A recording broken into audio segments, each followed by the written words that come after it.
I went bullshit free for weeks. I snatched my physique, put the color back in my cheeks. I found peace.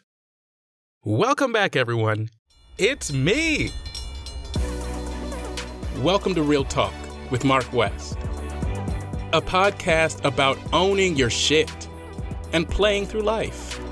I do what I want. If people would just accept that, we could get along. Come to me if you want to. I ain't scared. Shit, I bike in Chicago. I feel like I'm Neo in the Matrix, but I suck at it. I'm dodging right into the bullets, you know? It was good therapy. I'm your host, Mark West.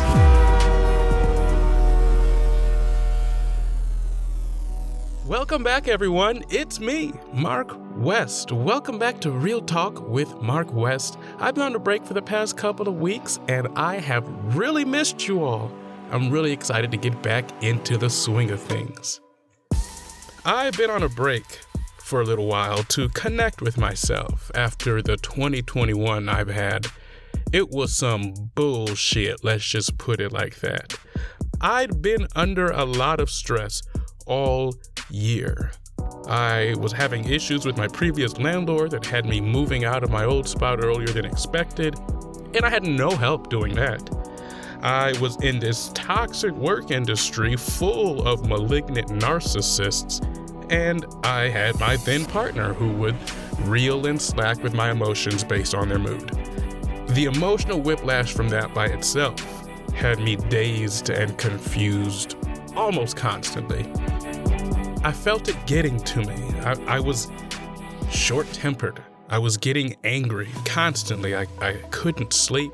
I wasn't eating, I couldn't focus, and to answer, I kept putting more and more things on my plate to distract me.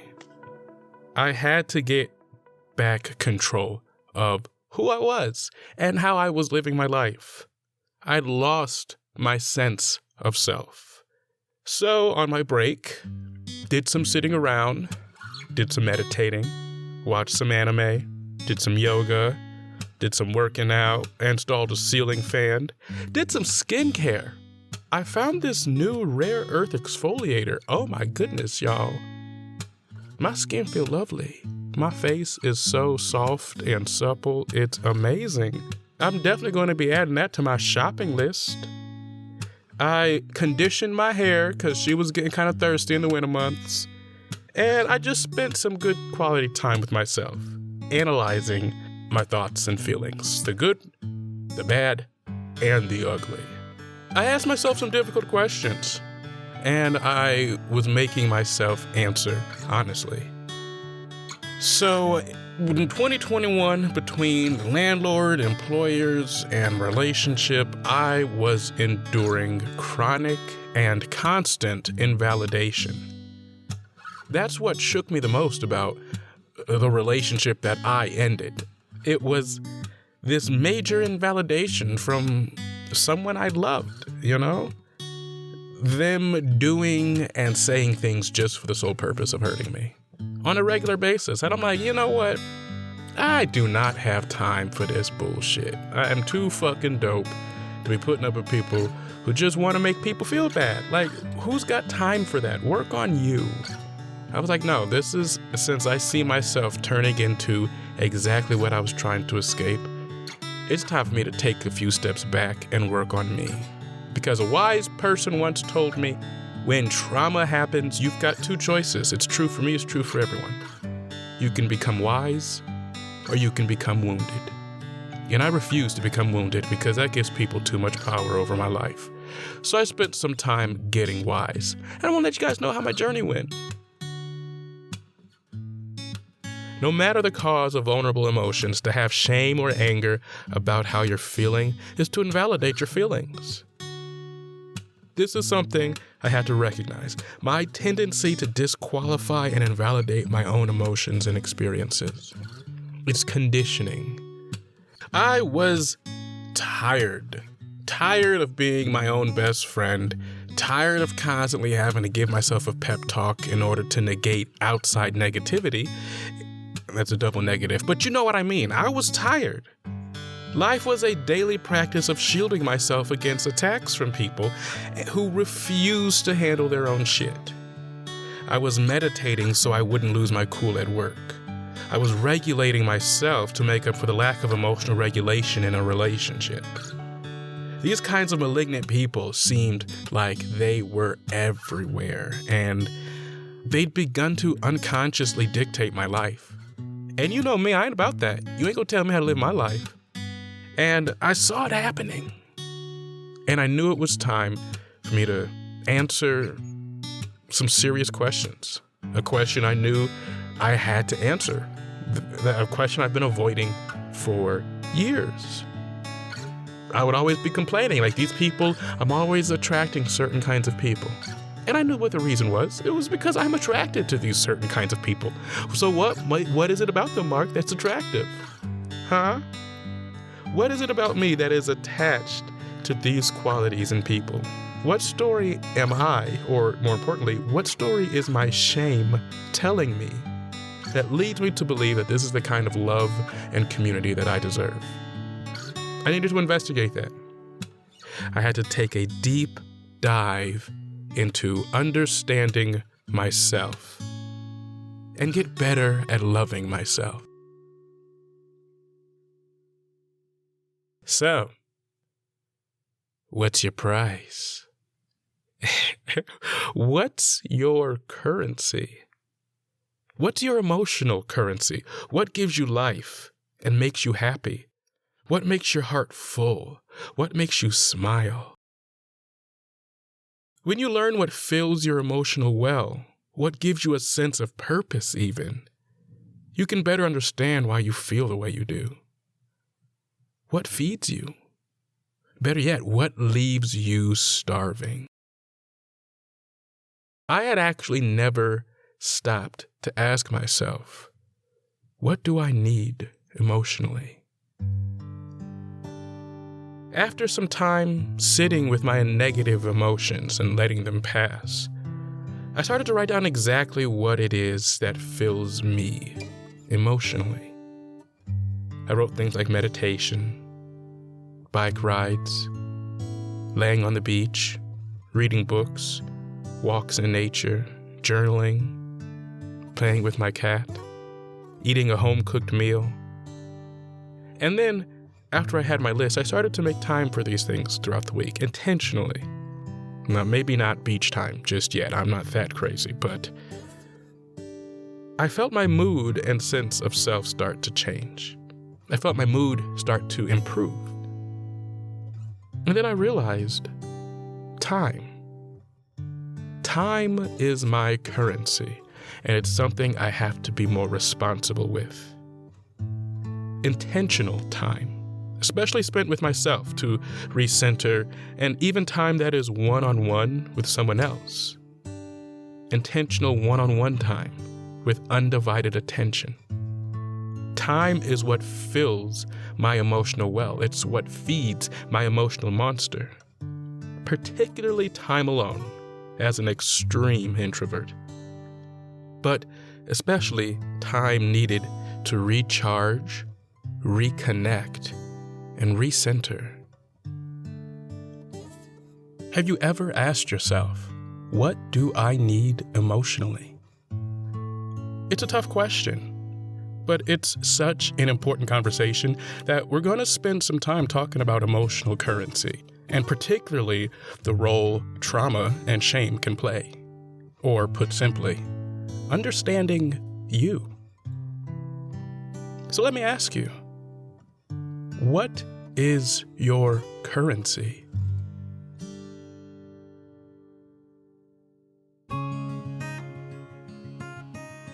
It might be words of praise or gifts. Nothing extravagant, like maybe you like it when someone picks you up something when they stop by the coffee shop. Another might be helping hand, having someone take time to help you with a chore or project. We all have different currencies, different things that make us happy. So here's what I'd like you to do. I don't usually give homework, but I might start doing that. There's a good reason to this, and we'll work on it over the next few weeks. On a sheet of paper, or in your phone, I want you to write out a few things you have found that give you even the smallest bit of pleasure. Be honest with yourself. No one is looking over your shoulders, or if they are, tell them to move. What makes your heart full? What makes you light up? What makes you feel good? Maybe it's words of praise, or downtime with yourself, or someone helping you out when you're a bit overwhelmed. Be honest. This is you we're talking about. It could be someone picking up groceries for you, receiving high praise from your boss, taking a walk with someone you love and just holding their hand, or being cuddled up on the couch, watching a movie by yourself. What is your currency? I've realized we can't really expect others to connect with us if we haven't learned how to connect with ourselves. Think about that, because it's important. Are you expecting others to understand you when you haven't taken the time to understand yourself? Take some time and write down your me list. You'll be surprised what you learn about yourself.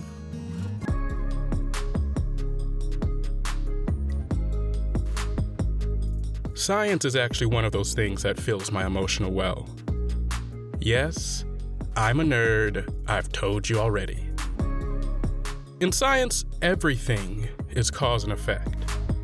And although Hollywood loves to shroud space and the cosmos and all this mystery, there are very few things that we've discovered that we haven't been able to figure out.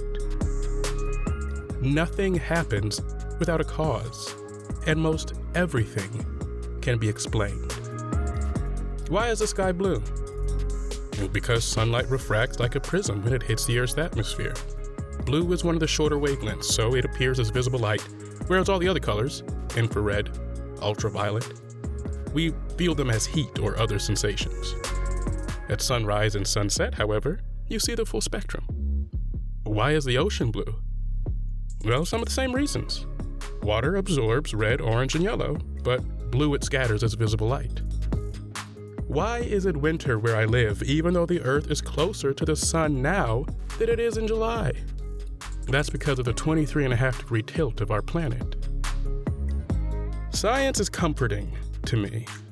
If space is considered the final frontier, and we can figure it out, surely I can figure myself out. But our minds are the real final frontier.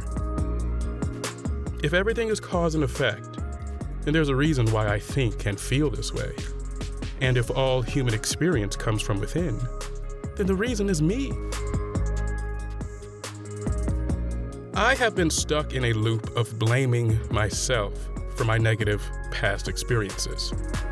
When something terrible happens, I tell myself to bite down and bear it because you brought this upon yourself. But I'm practicing the same invalidation I don't appreciate from others. I'm disqualifying myself before I'm even invalidated. I'm accepting things I don't want and don't enjoy because I don't believe I deserve better. Well, Mark, you really fucked up that one time a while ago, so you might as well get ready to be miserable for a bit. Sucks to be you. I was telling myself that I kept missing the mark and coming up just short of what I needed to be happy and to have a promising and fulfilling life. But that was based on comparison and according to other people's standards. Have you ever been getting ready to start a task you knew you could accomplish, and in fact, you were pretty good at it? But for some reason, you still get nervous and feel a little self-doubt. It's confusing, isn't it? You've successfully done this many times in the past. You know you can. So why the sudden hesitation and twinge of fear? Well, because there's no such thing as the past. Prove me wrong. Come and show me the past.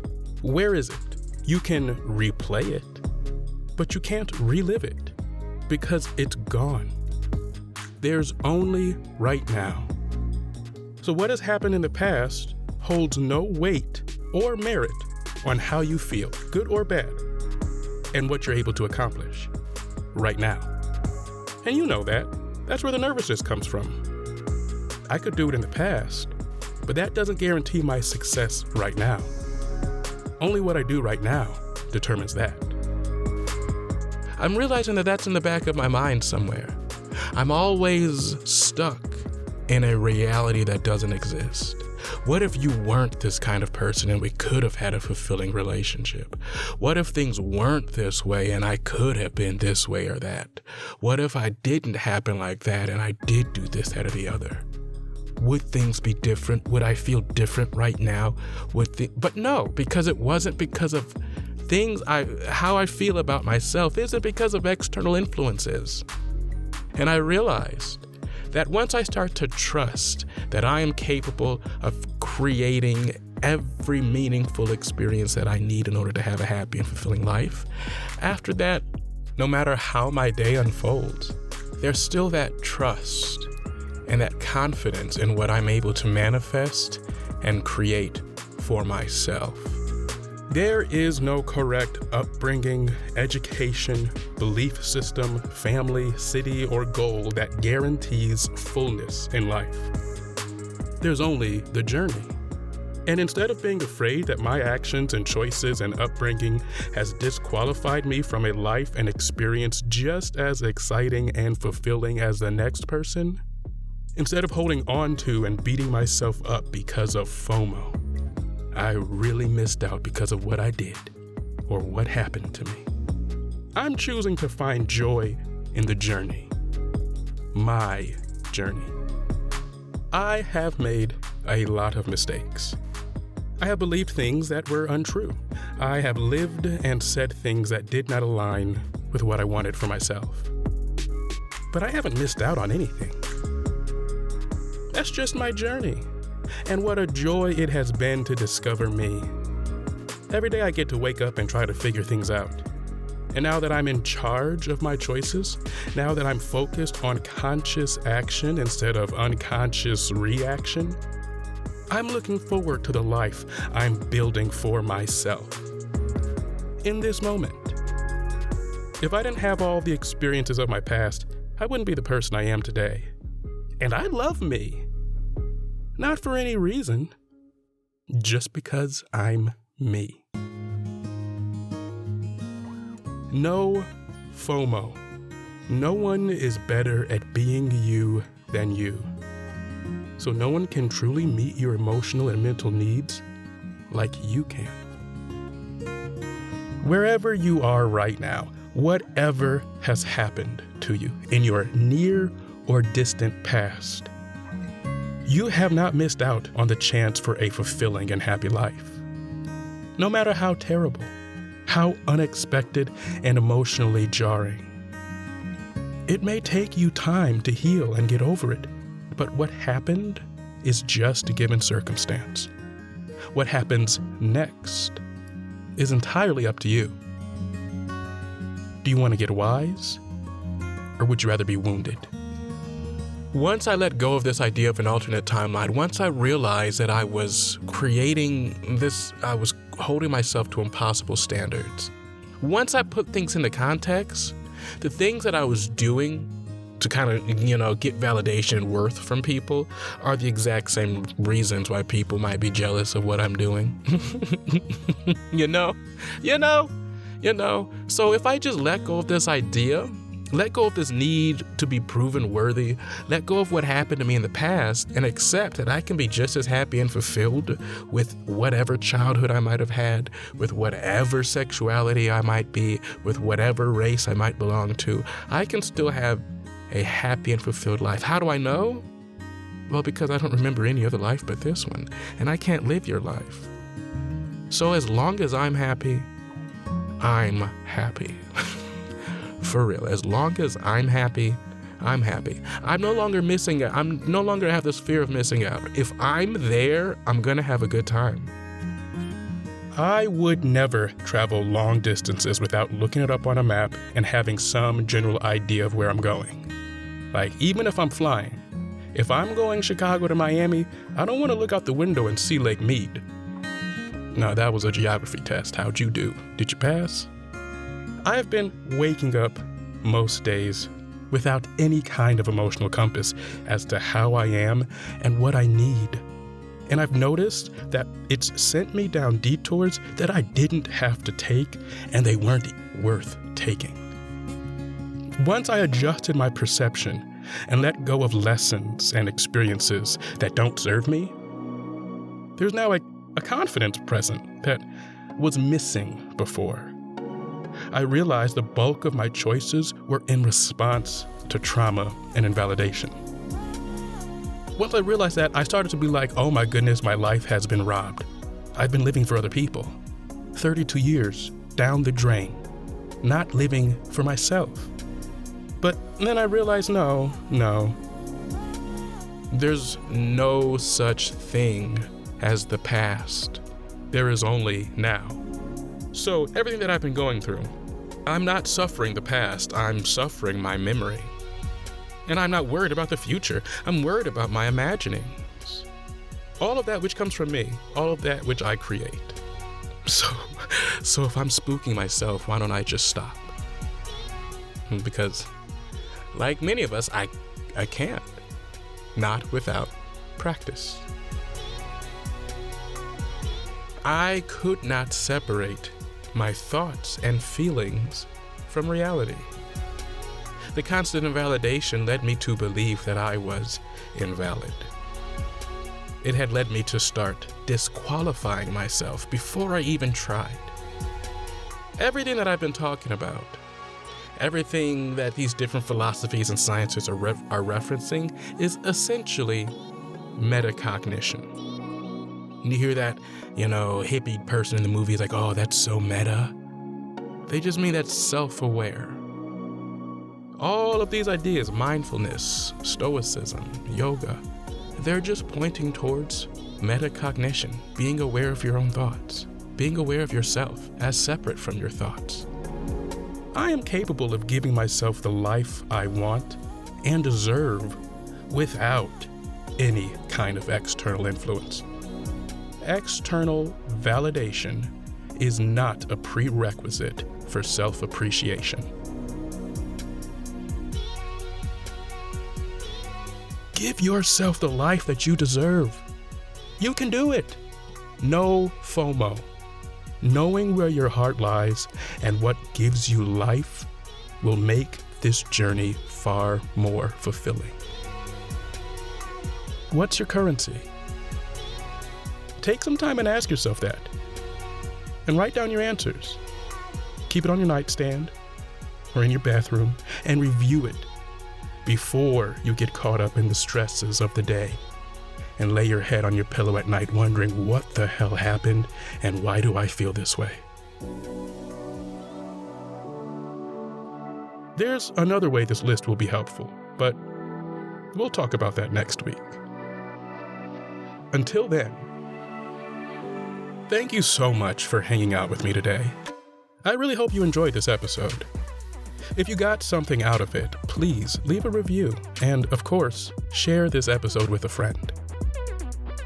It takes just a couple seconds, but the impact is immeasurable as every little bit helps in growing awareness. To find more episodes or to talk back to me about your journey, visit heymarkwest.com. There you'll find my social media links, my Patreon, as well as additional resources for support. I'm Mark West, and until next time, don't forget, you are a rock star. You've got this. Join me next week for Real Talk with Mark West.